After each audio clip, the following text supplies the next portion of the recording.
So everything calms down, and I wanted to go ahead and get the truck loaded up. So I started loading the truck up with the pallets of tomatoes. And I mean, this is one of the craziest parts. Like I said, man, it's telecommunication. I got a few pallets onto his truck, and he wanted to check the temperatures of them himself and document them, because good truckers do that. So he's in his trailer, and he's checking the temperatures of the tomatoes to make sure everything's good. So they're the same at the front as they are in the back, basically. And at this moment, on the loading dock, I got my foot up. I'm just staring out there, and everybody's left by now. The helicopters are gone, the jet's gone, and it's just peaceful again. So I just look out there, and I go, "You motherfuckers are still out there, aren't you?" I was like, "You're still out there." I was like, "Aren't you?" And I just looked out there real hard, like, "I know you are." And boom, one of them things turned off just for a second, man. And he just hovered in the air. I was like, "Oh my gosh." I was like, "Andy, Andy." And Andy started running, big old cowboy boots, big guy. And he just wanted to see what was going on. And man, as soon as he stepped one foot out that trailer, and as soon as he pivoted and to look in that direction, that thing shut off. I mean, it was like, zoop, nope. And I'm like, "No, this is for you to see, Casey, this is for you." I was like, "Oh, man." They didn't say my name, but I just put that in there. But, so he missed it. They turned off, but as soon as that happened, one of those Chinooks, I think is what they are called, I mean, he is hauling ass, man. He is pitched at an angle. Like, I mean, everybody on that thing was having a ride of their life. He was hauling butt. And so he shows up, and he flies around for a few more minutes, doesn't see anything, I guess, and they take back off. And it was nuts, man. It was mind-blowing. So that night, it was pretty difficult to sleep, really hard to sleep. Had a lot of thoughts going on in my head. Next night was pretty difficult to sleep. So it was a Friday, so I decided to go back into town and see my girlfriend. And I had told her what had happened. She had believed me. The guys on the farm didn't. My managers, kind of one of my good friends, did not believe me. He didn't even want to hear it. I tried telling it to him. He started singing a song that was on the radio. For such an educated man, he was closed-minded on that conversation. So the other guys didn't want to hear it either, They all just thought I'd ate some mushrooms or something. The amigos on the farm, they believed me.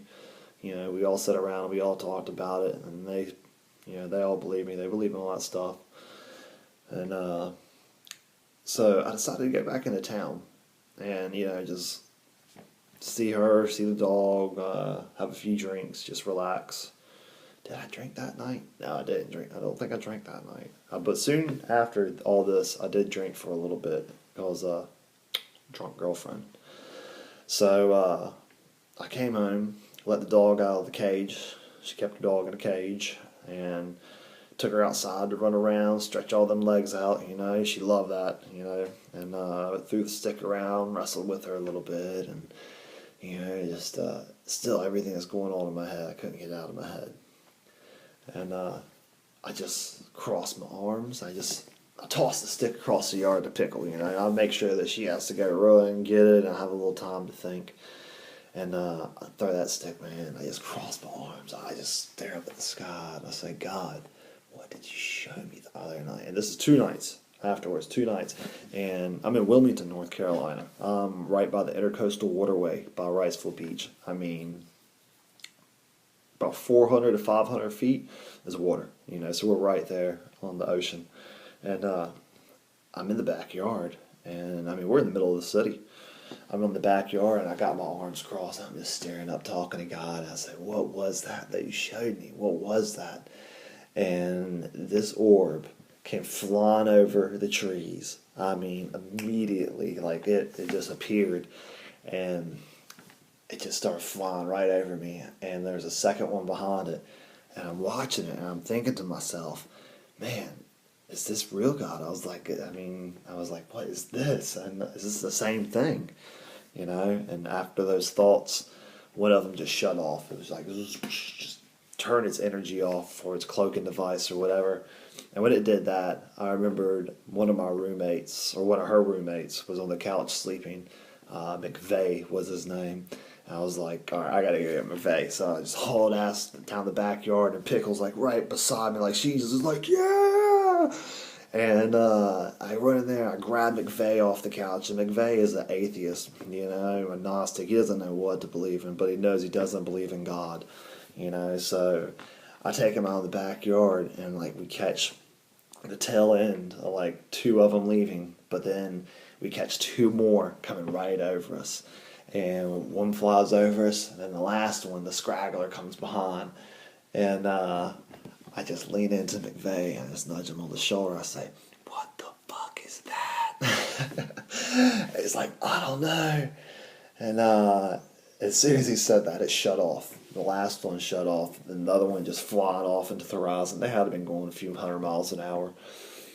Maybe even slower than that. I'm not an expert, but it shut off, and when it was flying off in the distance, my eyes had focused to the darkness by now, so I could really get a good look at it.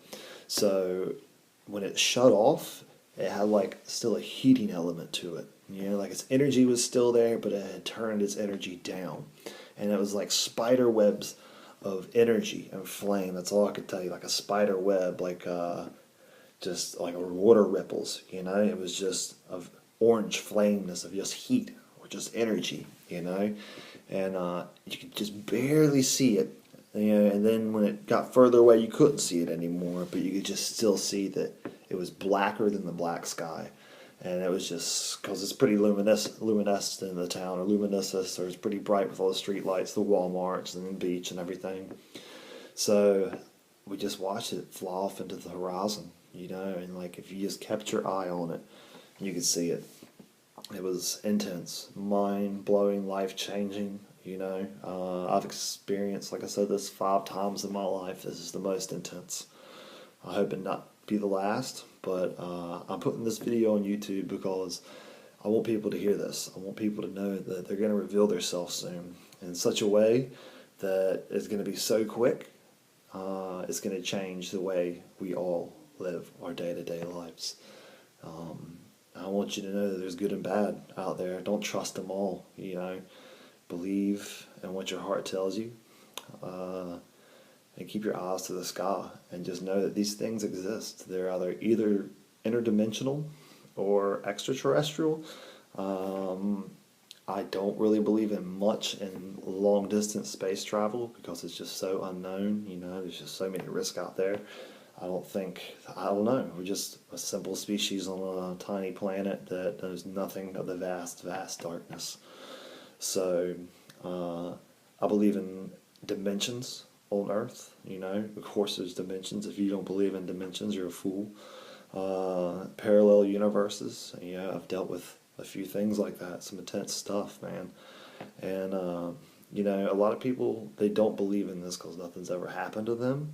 But usually nothing's ever happened to you because you've lost your way. You've traveled down the path of materialism and heathenism, and you have forgot that you have a spiritual side to you, that we are spirits, trapped in flesh and water. And you got to remember that. As soon as you remember that, as soon as you walk with God and walk the path of righteousness, and come in tune with yourself and others, because the ones that are in tune are waking up. And I don't know if you want to call it vibrating on a higher level, but people around the world are changing, for good or for worse. It's happening right now. So, just be aware of what you are and what you will be after death, and you'll be more in tune and more open to the spiritual and the dimensional side, and hopefully for the good part, because don't dabble in the darkness, man. Read about it, don't practice it. That's all I can say about that. But I hope you enjoyed this. Let me know what you think. I'll put some more videos on some other experiences that I had. I could possibly even get some friends who were with me during these experiences on, so they could tell you, these things happened to us. It was some intense stuff, man. But if you like the video, like it, Thank you. Have a good day.